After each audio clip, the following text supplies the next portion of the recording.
Ladies and gentlemen, the President of the United States, Joe Biden. Wing, present, Harms.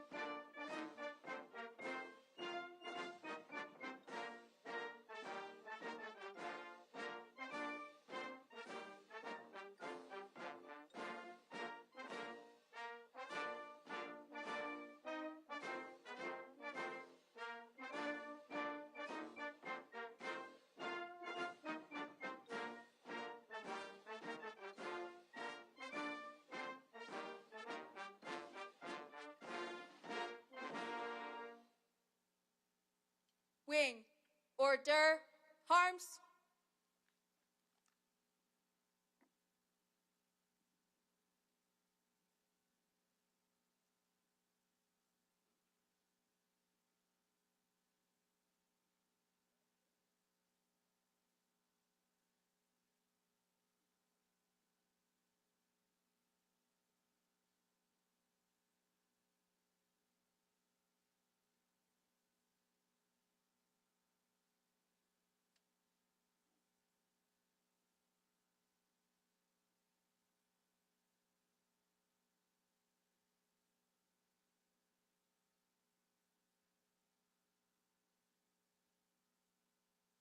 Ladies and gentlemen, please welcome the graduating class of 2023.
graduates, halt, left, haste, wing, present, harms. Please remain standing for the playing of the national anthem and the invocation.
Order, harms, at ease. Ladies and gentlemen, Chaplain Colonel Julian C. Gaither, United States Air Force Academy Command Chaplain.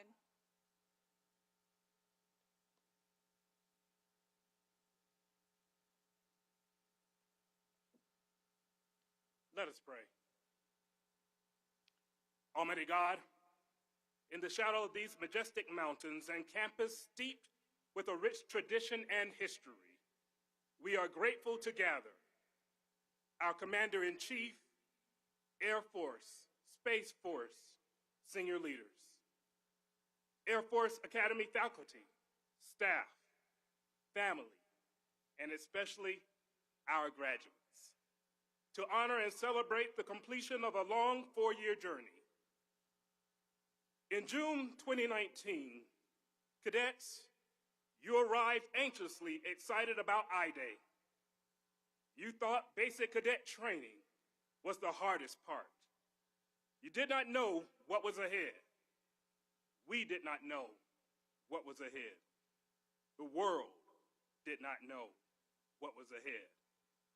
We did not know a virus would shape and reshape your educational, athletic, and military journey. COVID reminded us all that we must be prepared for the unexpected challenges of our world. So today, we are grateful that these graduates understand the importance of being ready and staying ready. Cadets, in a few minutes, you will no longer be firsties. You will be United States Air Force Academy graduates and second lieutenants in the Air or Space Force, joining the long blue line of leaders. You are endowed with a degree like no other. Your degree from the United States Air Force Academy comes with an expectation that you are ready. You have been trained to lead honorably and accelerate change as we protect our country and our world. You are the hopes and dreams of many watching this momentous celebration. We thank God for your parents, family, friends, and teachers who have molded you. We are grateful for all the love and support they have shown you on this journey. And as you complete this chapter of your life, remember, it is only a chapter. We believe the promise, for I know the plans I have for you, plans to prosper you and not to harm you, plans to give you hope and a future. Graduates, today you will join the long blue line, much like I-Day in 2019. It comes with new sacrifices to defend our country. All the Air Force Academy graduates welcome you. All our veterans welcome you. And all of us still standing the watch welcome you. For we must stay ready with great determination and bold resilience. Class of 2023, you have prevailed through the academic rigor, physical endurance, and the global pandemic, yet you did not give up. You did not stop. You continue to prepare for victory. May God continue to fill you with compassion for those in need and inspire you to live by our core values, that oppression might cease, freedom might prevail, and dignity and honor might reign. Your God has and will provide everything you need for the journey ahead. So all of us here today look forward to serving by your side as you lead our air and space forces into the future. Prepare for victory, class of 2023, and congratulations. We pray this prayer always in your holy name. Amen.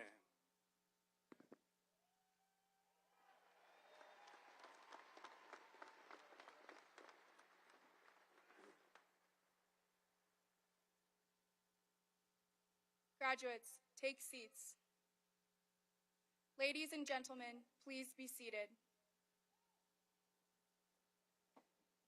Ladies and gentlemen, Lieutenant General Richard Clark, the Superintendent of the United States Air Force Academy.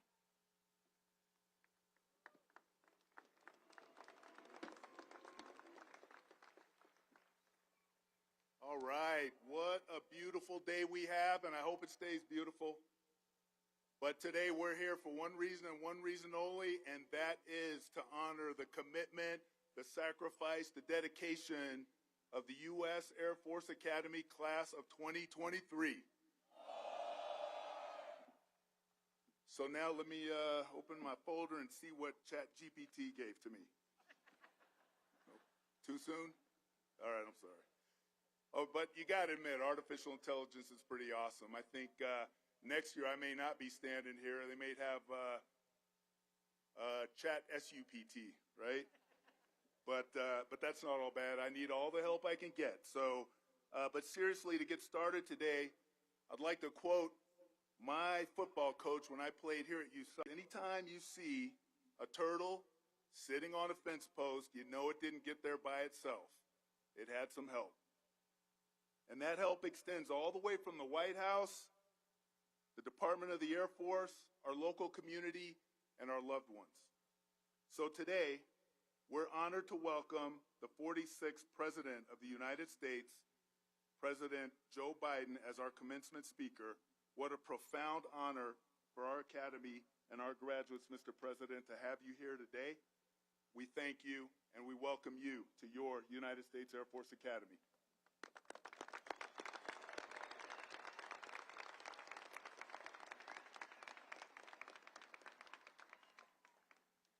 We're also honored to welcome the 26th Secretary of the Air Force, the Honorable Frank Kendall,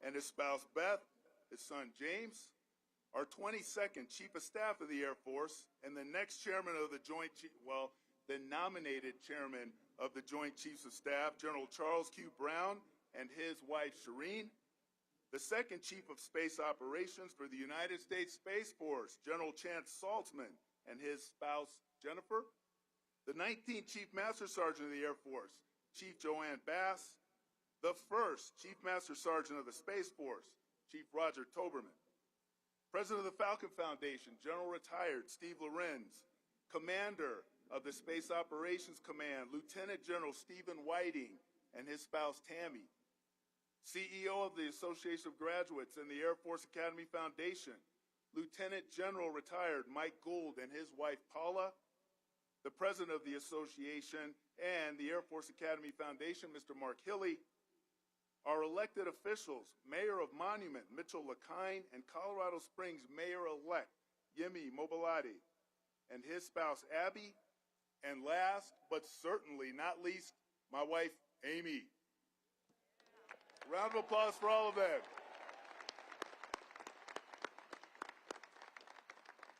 I want to welcome all of our guests and thank you for supporting our mission here in Colorado, in Washington, D.C., and throughout our military community.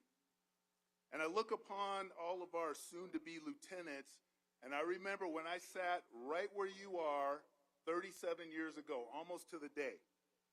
And my academy experience really built the foundation that would carry me through every phase of my career and bring me to this amazing institution for 4 assignments.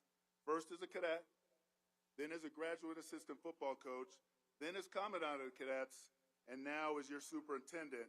And I am grateful to have spent more time at the Air Force Academy than anywhere else in my entire life.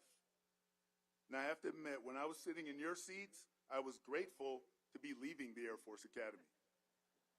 But every other time, I was grateful to be coming back. But regardless of why we're grateful, it's always important to express our gratitude. So to all of our graduates, be sure to take time to thank those people who put you on the fence post. And I'll start by expressing my gratitude to your parents, your families, your guardians, your friends, your loved ones, because we understand that their support was vital to your success. And I know that raising children is the hardest job in the world. I know because I have 2 in college myself. And if your kids were like mine, they're tearing up your house, they're eating all your food, they're copying teenage attitudes, they're spending all your money. And I know that some of you thought, how in the world is this person going to be a functioning adult? But today, I guarantee you, these graduating cadets are far more than that. They are the most promising young leaders of our nation with a sense of duty and honor to serve and lead our airmen and our guardians. Thank you for preparing them for their noble destiny. Now, clearly getting them to this point takes a village, so we can't forget to thank our dedicated faculty, our AOCs, our AMTs, our coaches, our staff members, mentors, and sponsor families.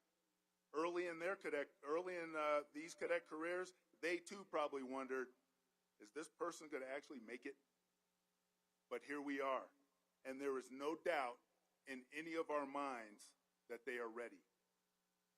Finally, to the members of the Long Blue Line, our local leaders, our community partners, and the lifeblood of our academy, the 10th Air Base Wing, thank you for the unwavering support that you have shown our entire academy. So how about a round of applause for the entire village that brought these cadets to where they are right now.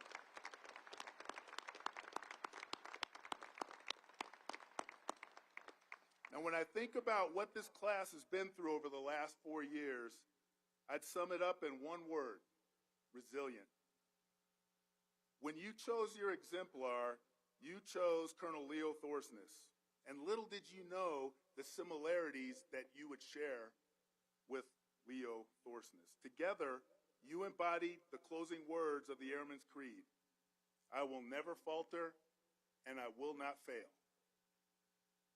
For those of you unfamiliar, each class of our academy selects an exemplar whose qualities they hope to emulate.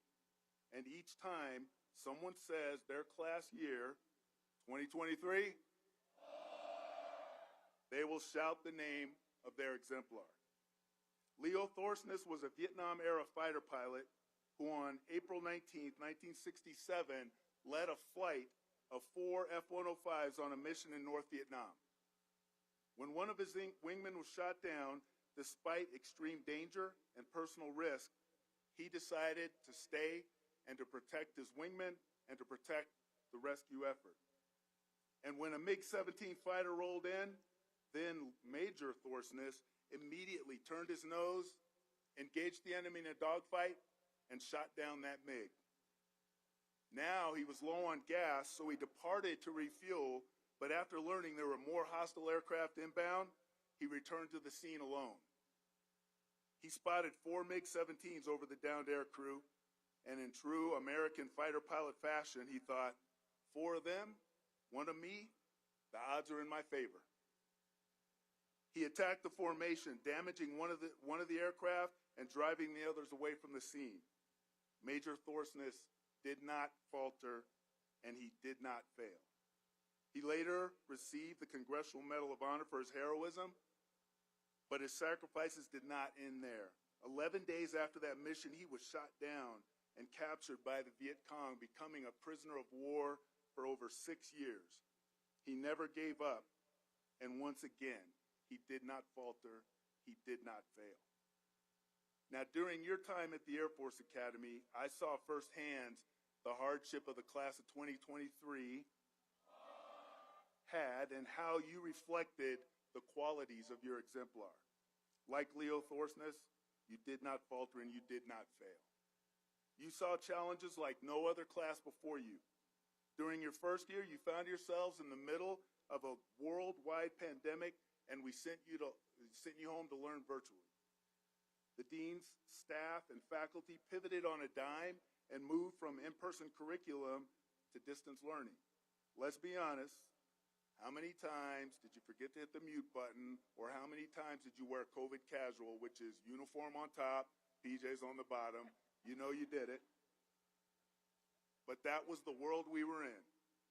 Then, in the middle of the pandemic, when the situation was uncertain and uncomfortable, we brought you back to USAFA.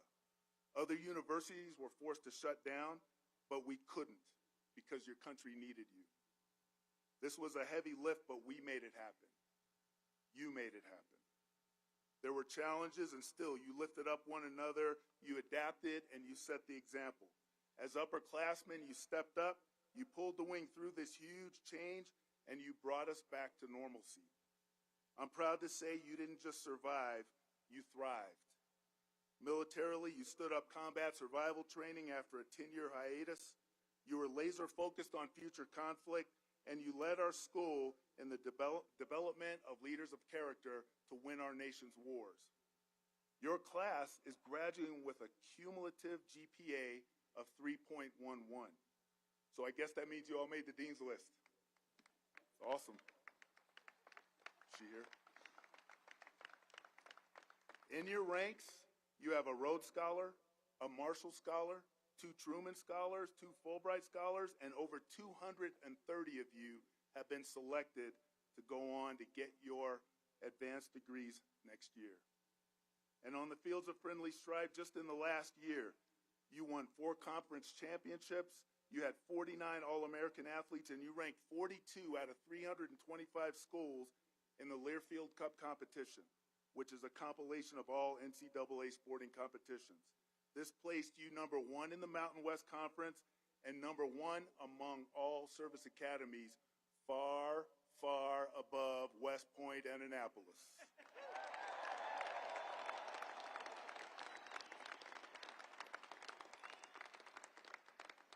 And not to mention, you brought home the Commander-in-Chief's trophy. Thank you for that. I am so honored to be your superintendent because when the odds were against you, you did not falter, you did not fail, and you not only survived, but you thrived. And it's my honor to serve alongside you in the mightiest military force in the world. There is absolutely no doubt that you left this institution better than you found it, and there is no doubt that you are ready to support and defend the Constitution of the greatest country on the planet. On behalf of our entire Academy community, thank you and congratulations to the United States Air Force Class of 2023.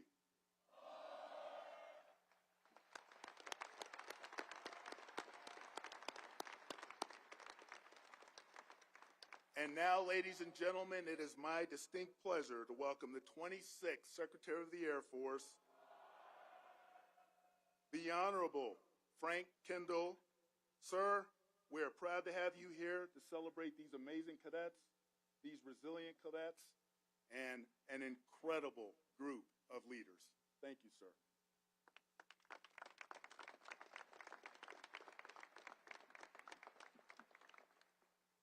Gerald Clark could not resist that little West Point thing, could he? Congratulations, class of 2023. Congratulations also to the parents, family members, loved ones, and friends of the class. Well done. Mr. President, thank you for being here today to help launch these outstanding young men and women onto their careers in the Air Force and Space Force. Lieutenant General Clark and the entire U.S. Air Force Academy leadership team and staff, thank you for your leadership as you have worked to prepare this class for a bright future of service to our country.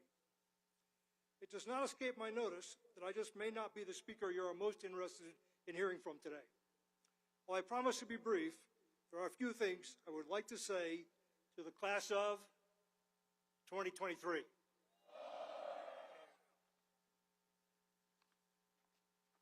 First, I want to encourage you to savor this moment. It marks a major accomplishment in your lives, and it's a culmination of years of work and study. You have overcome some serious obstacles and challenges to have been admitted to and to be graduating from one of our nation's military academies. You are joining a select group of military academy graduates, a group from which some of our nation's most accomplished leaders have come. As you celebrate, I would also like you to give some thought to the new and awesome responsibilities that are about to rest on your shoulders. The mission of the Air Force Academy is to build leaders of character. Now you will have the mission of being leaders of character. The United States taxpayers paid for your education and are now entrusting you with our national security and with their safety and freedom. This is a sacred responsibility, an obligation you should never take lightly. Our nation supports our military academies because our country needs strong leaders, leaders who will serve America well in times of crisis. As an officer in the military of the United States, you will take on unique and special obligations. A few years ago, while I was out of government, I was invited to Singapore by their Minister of Defense to receive an award. I had to obtain permission from both the Department of Defense and the Department of State to accept. Not because I had been an Undersecretary of Defense, not because I had been a member of the Federal Senior Executive Service, because I had been a Lieutenant Colonel, a commissioned officer in the United States Army. It was only in this capacity that I was subject to the Emoluments Clause of the Constitution that restricts foreign gifts for those who hold an office of trust. You are now holding an office of trust, trust by the American people. When you accepted your commission yesterday, you took on a very special role in our American system. When you took your oath swearing allegiance to the Constitution, you accepted a duty and the responsibility for honorable and faithful service to the nation. Whether you will be operating an aircraft or spacecraft worth many millions of dollars or controlling weapons that could take millions of lives, after today, you will be one of the people our nation counts on for your maturity, your professionalism, your expertise, your integrity, and your judgment as you control our nation's most powerful arms. You are accepting a leadership role in the military in the midst of a strategic competition that is as great a challenge as we have faced in decades, certainly in my career. You will be challenged to meet the requirements of our current missions while preparing for an uncertain future. You will be challenged to get everything you can out of today's force and to help build tomorrow's force. The resources will always be limited, and the responsibilities will always be vast. You will be challenged by changing technology that alters the character of war. You will need to adapt as emerging technologies create risks and opportunities. Equally significant, our nation's parents are entrusting their sons and daughters to your supervision and care. As a leader of character, you are now responsible for creating and strengthening the readiness of the units you will serve in and lead. As commissioned officers, you will be responsible for the example you set, for the conduct of those under your supervision, and for shaping the culture of the organizations you lead or are part of. As cadets, you have already experienced organizational cultures that you were part of shaping in your squadrons, in the cadet wing, and in other organizations here at the Academy. Starting today, you will take on the responsibility every military leader bears, not just for their own conduct, but for the organizational climate in your unit and for the conduct of all the people in your organization. You will be the people setting the standards for the units you lead. Let me give you one piece of hard-won leadership wisdom. Your standards will not be defined by what you say. They will be defined by the conduct that you accept. You will also begin your career at a time when political polarization in our country is particularly severe. In the summer of 2020, before the election, I wrote an article about what I thought the future president's greatest national security challenge would be. I don't know if then-candidate Biden ever saw that piece, but I think it still applies today. The challenge was to restore mutual respect and trust in a deeply divided country. I think that job is well begun, but not finished. As President Lincoln eloquently observed, a nation divided against itself cannot stand. A military divided also cannot effectively defend the nation. That challenge will now be your challenge as well.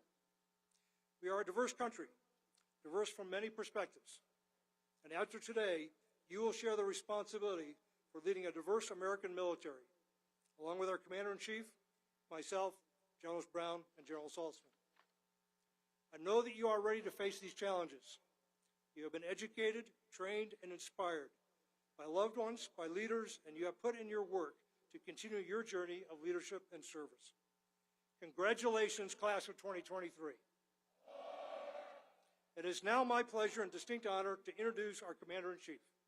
President Biden has a long history in the business of national security, serving for 12 years as the chairman or ranking member of the Senate Foreign Relations Committee and 8 years as vice president before his election by the American people as our president. Ladies and gentlemen, the 46th President of the United States, Joe Biden.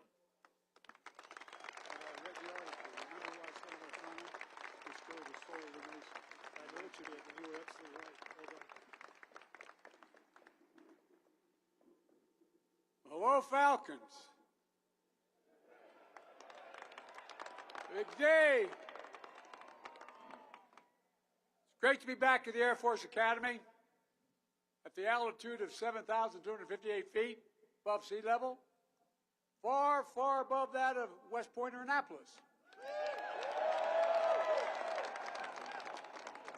I figured I should say that, so my Air Force One pilots, Colonel Kirkland, class of 99, and Colonel Donnelly, class of 01, make sure they were willing to take me back to D.C. I also brought with me today my Air Force and Space Force military aides, Lieutenant Colonel John Rowe, class of 07, Lieutenant Colonel Ann Hughes, class of 08. These officers traveled the world with me, demonstrating, and I mean this sincerely, demonstrating the values of this institution every single day. It's no exaggeration to say I trust my life to Academy graduates.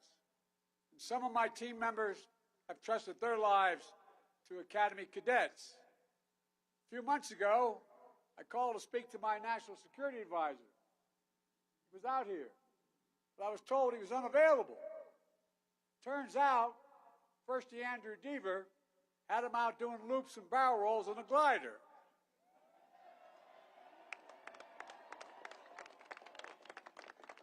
I asked if I could do that today, and the Secret Service said, no, we'll have to shoot it down. Look, thank you, Colonel Clark, Lieutenant General Clark, and to all the faculty and staff here at the Academy for your dedication and commitment in shaping the next generation of American air power and space power. And thank you to all the parents and families and sponsor families out there in the stands. You supported these cadets throughout their lives. You taught them how to stand up, never bow, never bend, never yield. You inspired them to put integrity first, choose service over self. Sounds like hyperbole, but it's literally what you did. To pursue excellence in all they do. But I know you're bursting with pride at what they've already accomplished. So graduates, give your families a round of applause. Stand up and give them a round of applause. Show them your appreciation.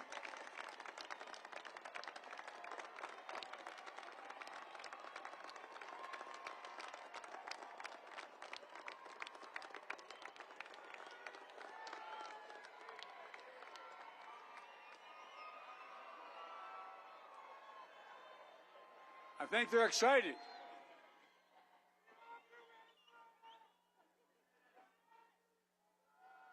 The only thing your moms and dads are saying is, I wish I could have paid for this education. Every other graduation I do, and I've done a lot of graduations, college graduations, I usually say, parents, Today, you all get a pay raise, no more tuition. But Secretary Kendall, General Brown, General Saltzman, thank you for leading our Air Force and our Space Force to take on the missions that most matter for today and the future, so we can continue to maintain air and space superiority, just as we have in every U.S. conflict in this century. But graduates, you're not just commissioning into the Air Force and Space Force. You're commissioning into a joint force. One thing working more closely together across the service branches than ever before in new ways to deter, if necessary, defeat every threat to our nation. Last week, I was proud, and I mean it sincerely, to nominate your Air Force Chief General C.Q. Brown, Jr., the next chairman of the Joint Chiefs of Staff. Stand up, General.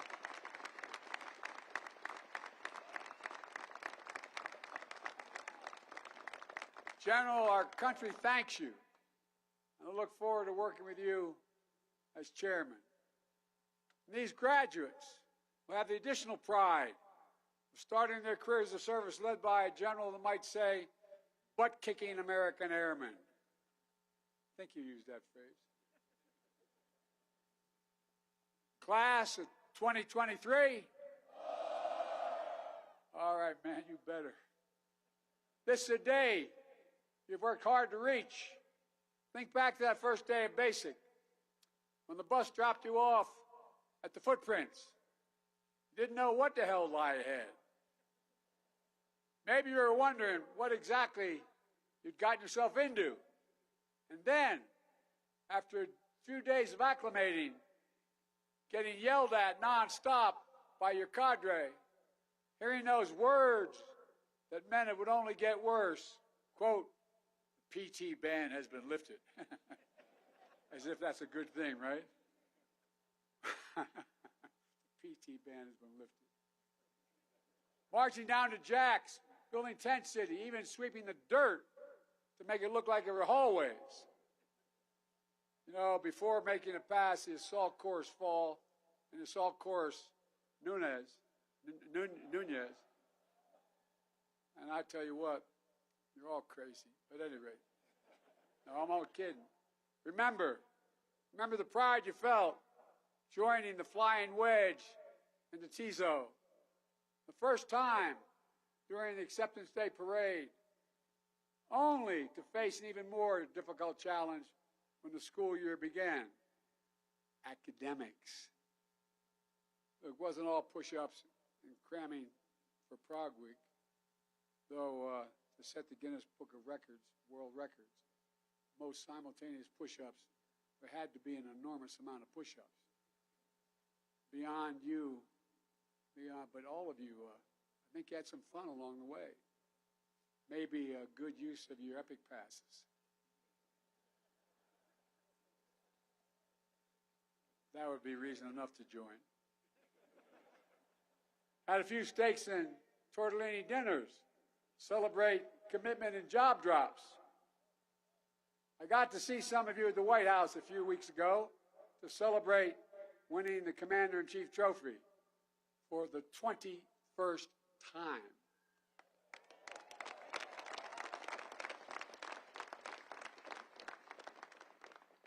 When I was graduating from high school 300 years ago, I applied to the Naval Academy.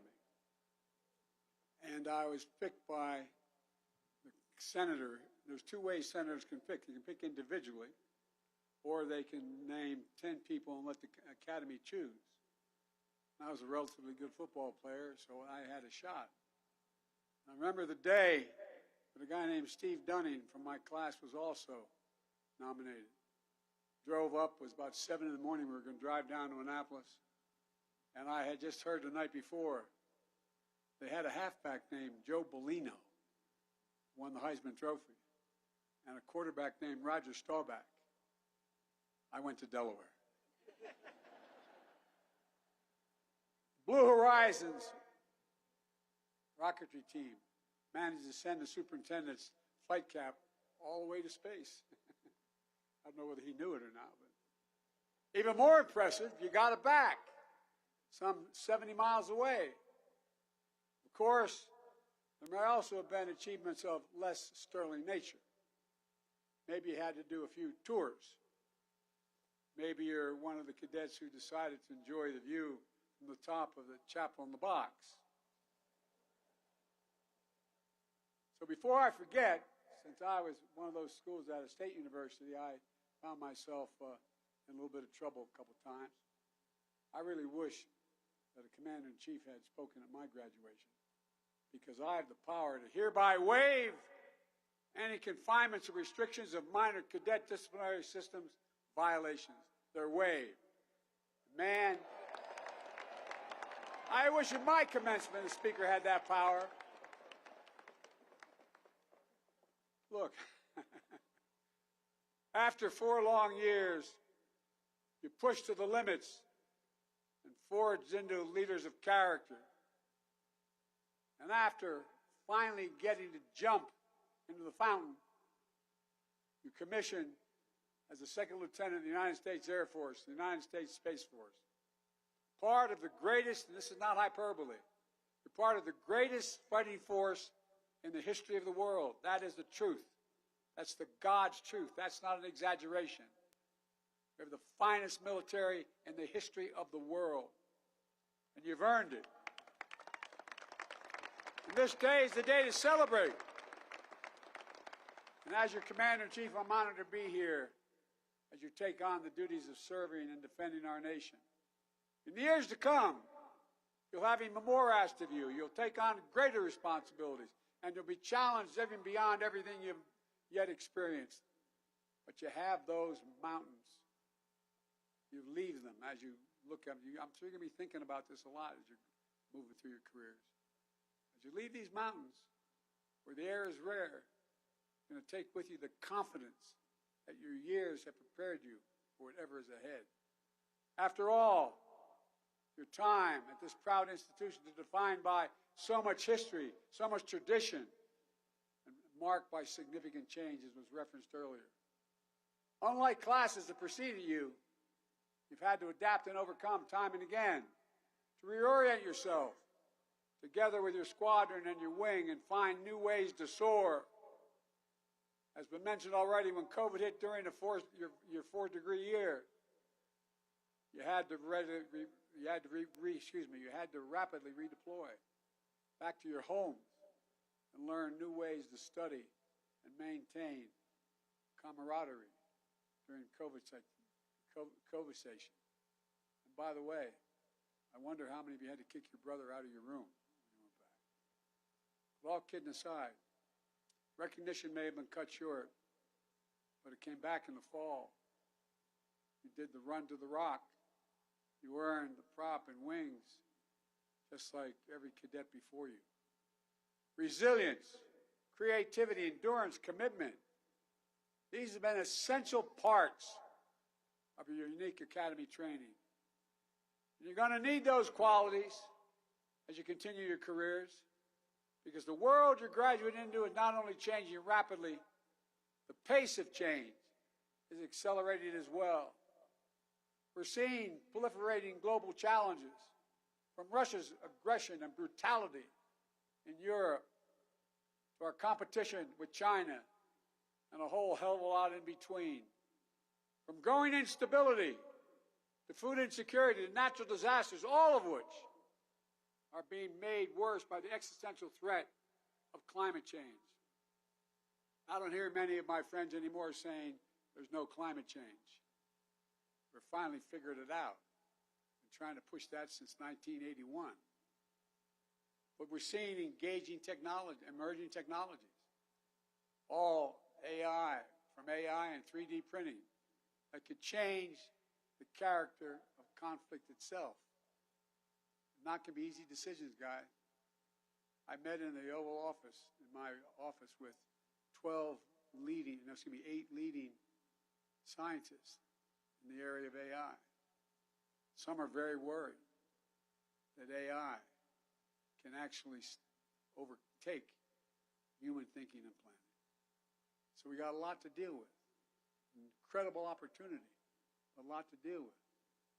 We're also working across multiple domains, developing new capabilities, like our new next-gen B-21 Raider. And you're going to be flying that sucker. And we're going to count on you to keep us at the forefront of air and space dominance, enabling an entire joint force to be stronger. Graduates, you've made a noble choice to lead a life of service.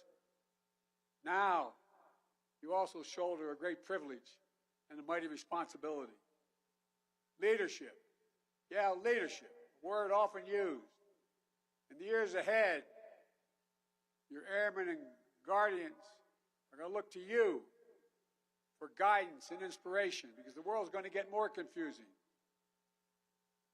They'll put their trust in you, and you in turn must strive to always be worthy of their confidence. Listen to them. Listen to them. I've always believed that America's strongest when we lead, not only by the example of our power, but by the power of our example. Let me say it again. I've traveled the entire world, been in almost every country. The reason we're respected so much is not just our power, but the power of our example. And it matters. It matters. The same is going to be true in your own experience of leadership. No matter what changes or challenges come, your character, your moral clarity, your capabilities must never waver. Again, not hyperbole. The nation needs you, genuinely needs you. Our world stands at an inflection point. I had a professor who used to say an inflection point is when you're driving your car down the highway at 60 miles an hour and suddenly you turn the wheel 10 degrees. You can never get back on the same track you're on before. The decisions we make today are going to determine what the world looks like decades from now. No graduating class gets to choose the world into which they graduate. Every class enters the history of a nation up to the point that has been written by others. A few classes, once every several generations, enters at a point in our history where they actually have a chance to change the trajectory of the country. It's the only reason I ran. I said to our speaker, I read his article. That's why when I ran, I said I was running for three purposes, two of which were to restore the character of this country, and two, to unite it. You'll face that inflection point today. And I know you're going to meet the moment to make sure that the future we're building is one that fundamentally aligns with our values, protects America's interests. To make sure that our skies and orbits remain open and navigable to everyone. To make sure that new technology is used to lift people up to new heights, new opportunities, not hold them down or exploit them. And to make sure that the fundamental rules of the international system we put in place more than 7 decades ago to prevent another world war are upheld and strengthened to address new threats. One of the greatest strengths the United States of America brings to this effort is one of the greatest assets you will harness throughout your careers. It's our unmatched network of alliances and partners, allies and partners.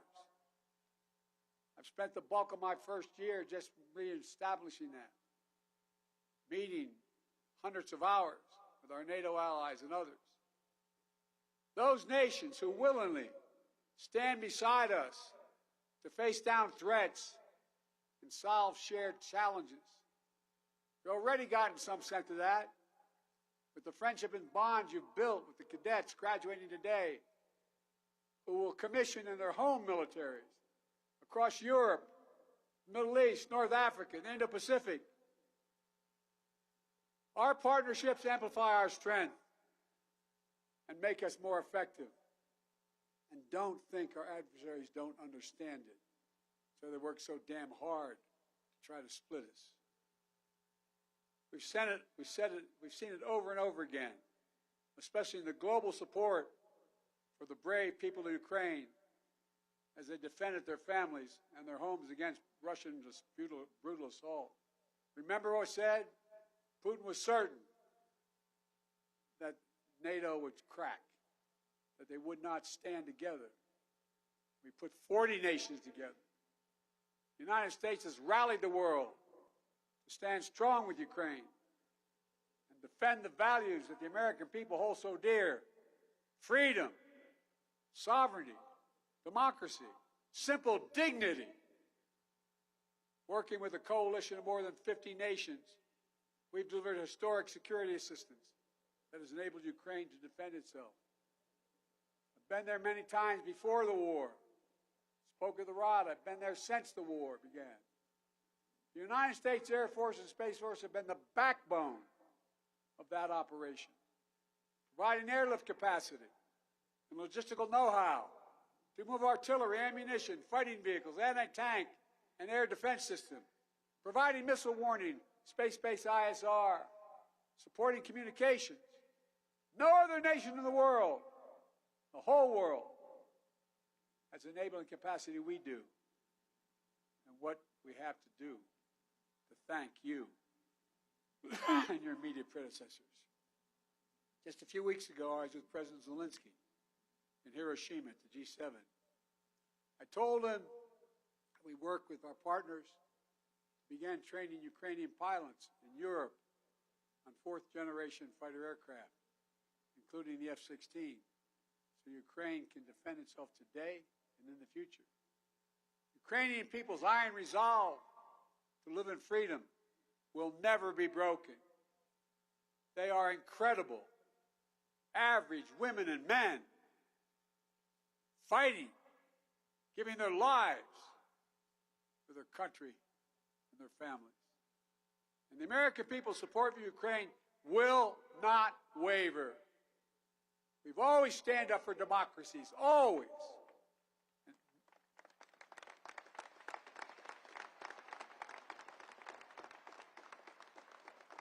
So I ask you to contemplate what happens if it wavers and Ukraine goes down.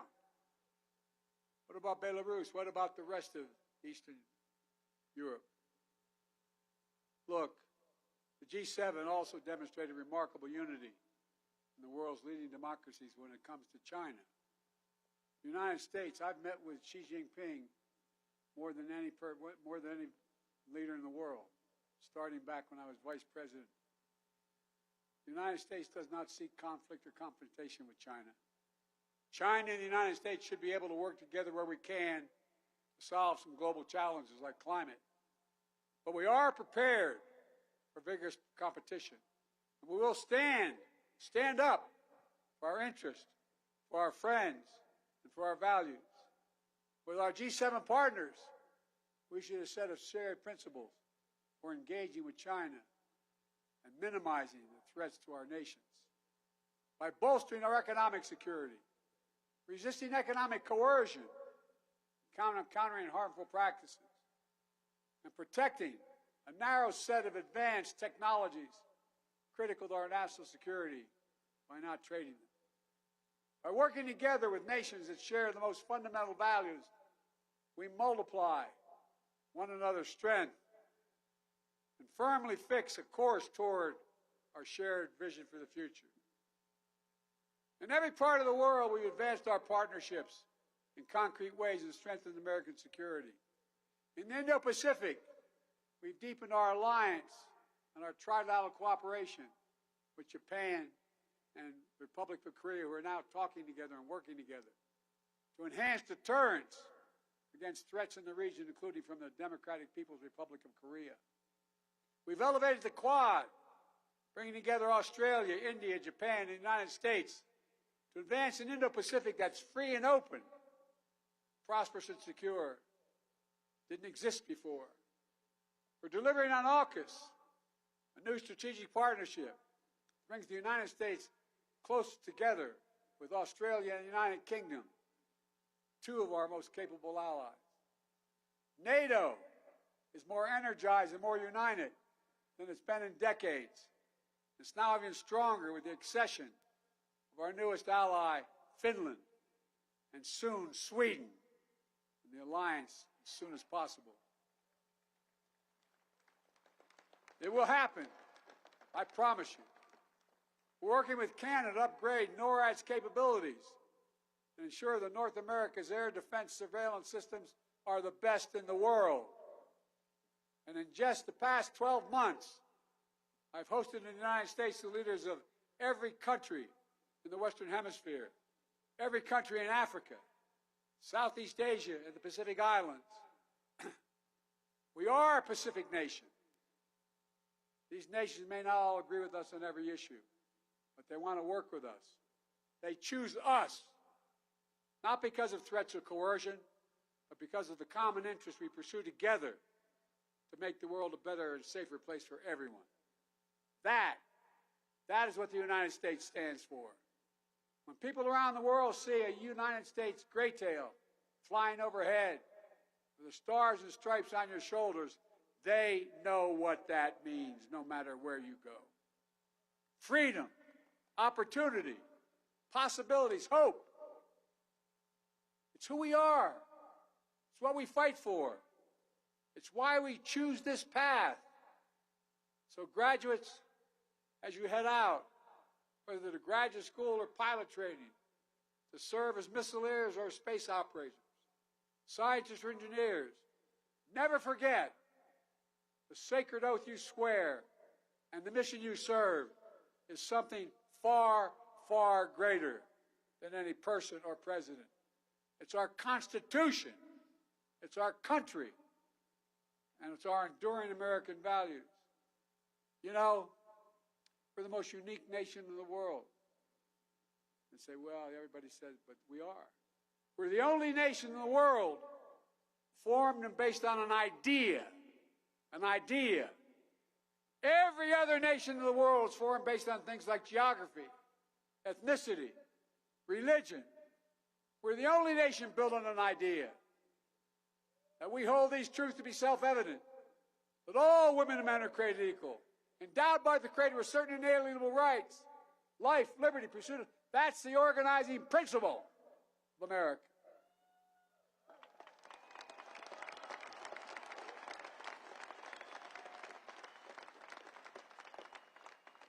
We haven't always lived up to it, but we never, except on one brief moment, even thought about walking away from it. Generations of our forebears have fought and sacrificed to defend it. Sacrifices we honor earlier this week on Memorial Day.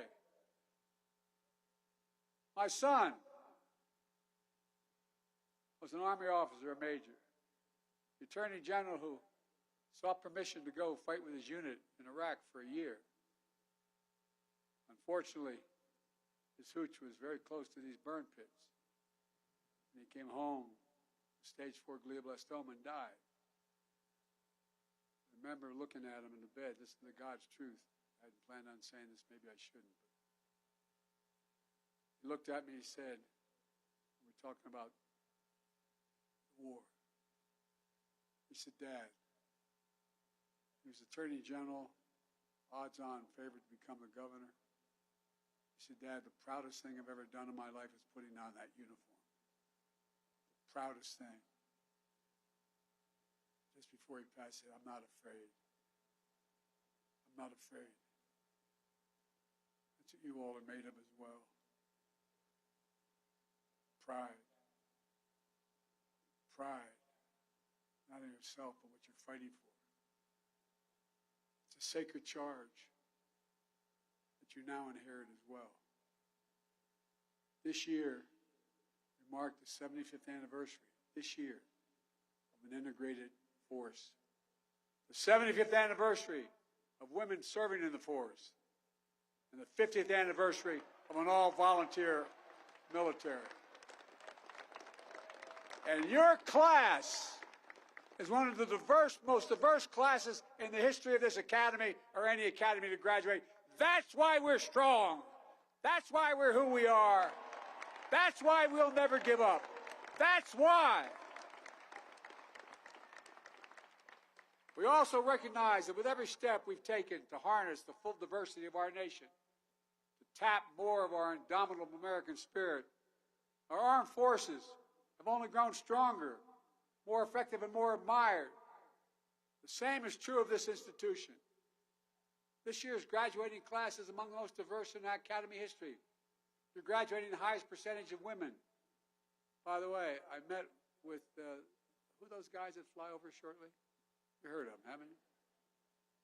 3 of them are women.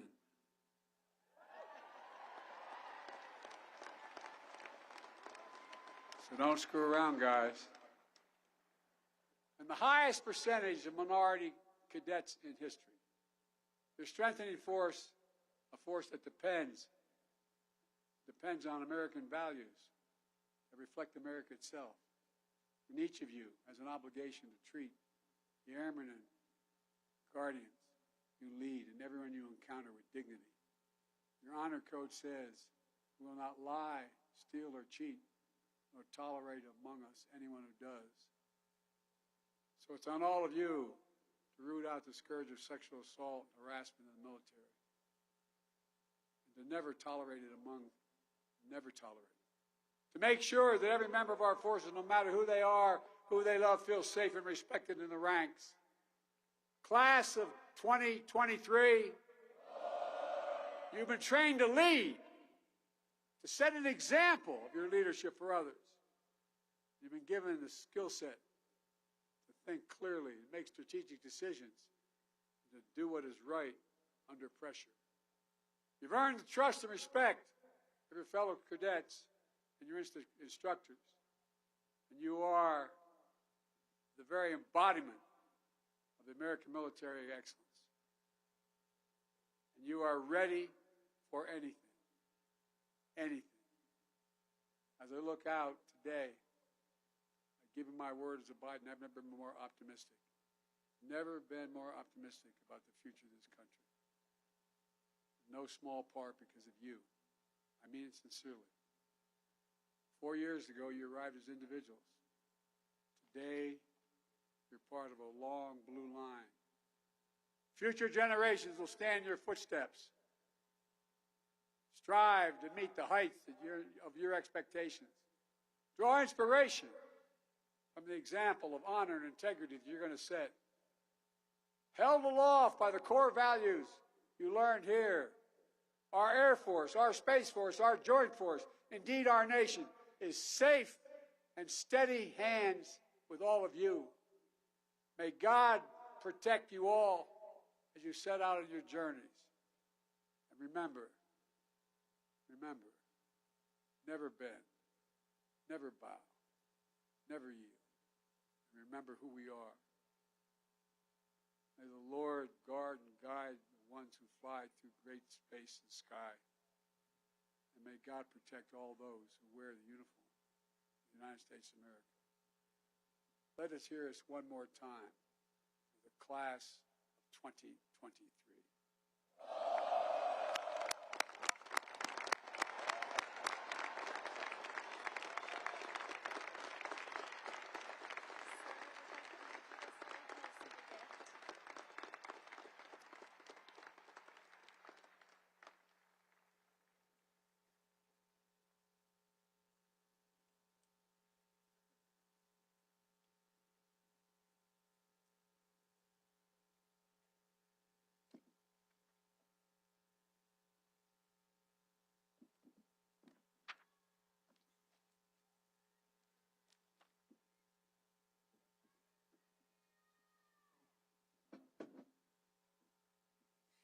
Ladies and gentlemen, the Cadet Class President for 2023, Cadet First Class Usama Bamye, the Summer Cadet Wing Commander, Cadet First Class Julia Gunlock, the Fall Cadet Wing Commander, Cadet First Class Christopher Von Hossel, and the Spring Cadet Wing Commander, Cadet First Class Eric Kennis, will present the class gifts to the President of the United States.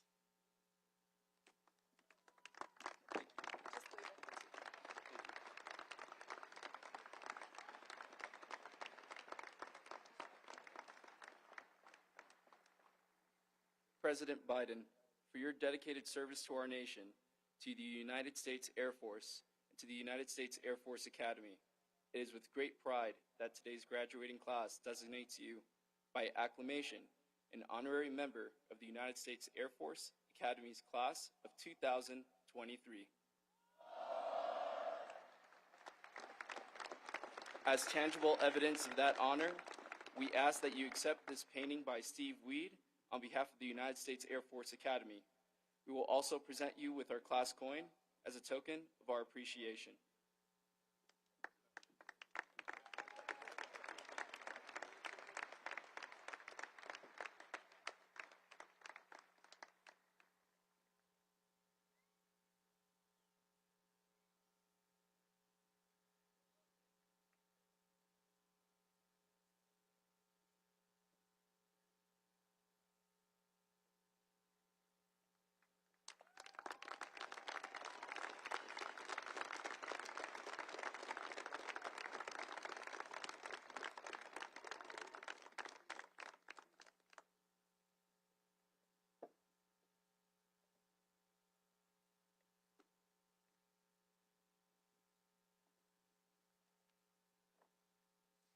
Ladies and gentlemen, Brigadier General Linnell Latendra, the Dean of the Faculty.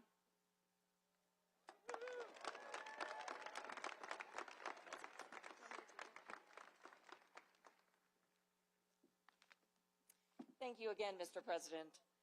Before presenting the entire graduating class to you, I would like to highlight a few individuals for special recognition. First, I call your attention to the 97 distinguished graduates who are listed at the top of the program. These cadets, by their overall performance, have placed in the top 10% of their class and have demonstrated excellence in accomplishing the academic, military, and athletic requirements for graduation. If we observed the custom of academic honors, each would be graduating either summa cum laude, magna cum laude, or cum laude. Instead, we use the term distinguished graduate, more fitting in its promise of distinguished service to our nation. At this time, will the distinguished graduates of the Lieutenant Colonel Leo K. Thorsness class please rise to be recognized?